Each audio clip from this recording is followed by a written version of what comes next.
Hi Mortgage Heroes, Andy Cruz here in Business Development, and this is your weekly video newsletter. Thank you so much for tuning in. Welcome to 2021. I know that probably like much of you we are expecting 2021 to be a markedly different year than 2020 was. So for all of its challenges that it threw at us, it was still amazing to have such a healthy real estate market as far as values are concerned, and an interest rate market that actually broke record lows 16 different times throughout a 12-month calendar year. It's absolutely unheard of. Now today, I want to talk to you really quickly about what are some of the things that are forecast for 2021. Now, we've been talking for months now about how the cost of money and the price of homes go hand in hand, and then when supply of money and supply and demand of homes come into play, then it actually creates this perfect storm we're in right now. The lower cost of money helps keep prices high, and demand for homes outside of cities are keeping the value of homes high or increasing in suburban and rural areas.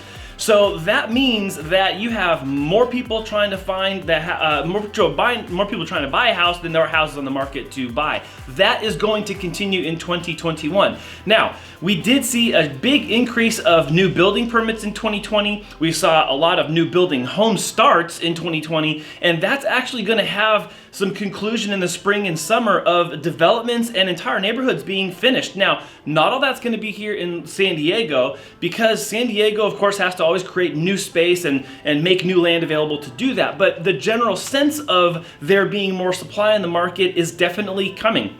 I also wanted to share an interesting quote with you today from Len Kiefer, Freddie Mac's deputy chief economist, and he says, "There's certainly a risk that rates could head higher, but our baseline forecast has them remaining near record lows. In that scenario, the pressure on housing markets will continue, and it's likely that we will continue to see strong house price growth, though perhaps not as red hot as what we had in recent months." Now, that's more of a confirmation of what we had been talking about, and I guess the part that he's not saying is what we've already been talking about, is that economically and financially, can you give a justification or a reason for rates to even go up? Can people even pay more than what they're paying now for their rent or for their mortgage?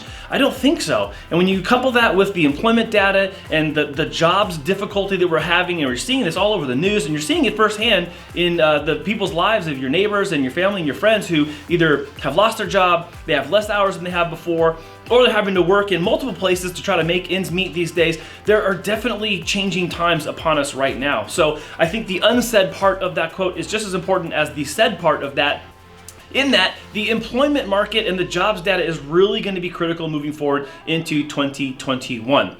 Once we get through all of the political stuff that's going on, once we have more information on the success rate of the vaccination program, I think you're going to start seeing some people in states ease restrictions. That is my hope.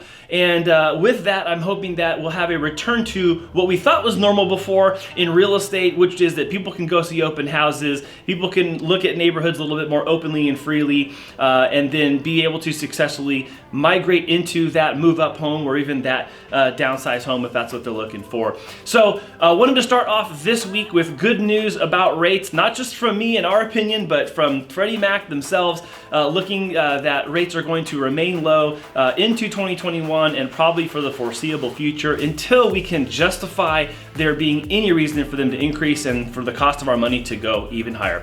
So we hope that you had a great Christmas season and Happy New Year's to everybody. We'll see you soon here at the office. Thanks for tuning in, and we'll see you next week.